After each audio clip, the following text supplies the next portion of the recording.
Hello' guys, welcome back PS YouTube channel. আজি আপোনালোকক শ্ৰীমন্ত শংকৰদেৱৰ বিষয়ে এখন ৰচনা দেখুৱাম। আৰম্ভ।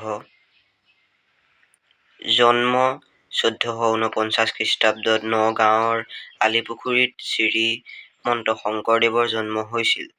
তেওঁৰ পিতৃৰ নাম আছিল কুসুম্বৰ ভূঞা আৰু মাতৃ আছিল সত্যসন্ধ্যা দেৱী। শিক্ষা। শংকৰদেৱৰ সৰুতে মাক দেউতাক বিয়োগ হোৱাত বুঢ়ীমাক খেৰসুঁতি তেওঁক যত্ন লৈ লালন পালন কৰি তুলি তালি ডাঙৰ দীঘল কৰে। খেৰসুঁতিৰ যত্নই মহেন্দ্ৰ কন্দলিৰ টোলত শংকৰদেৱে পঢ়িছিল। কথিত আছে যে 12 বছৰ বয়সতে তেওঁ গুৰুক কবিতা লিখি দেখুৱাইছিল। তেতিয়া তেওঁ স্বৰবৰ্ণৰ চিহ্ন আকাৰ হছইকাৰ ব্যৱহাৰ নকৰাকৈ এটি কবিতা লিখিছিল। সেইটো হ'ল কৰতল কমল কমলদল নয়ন।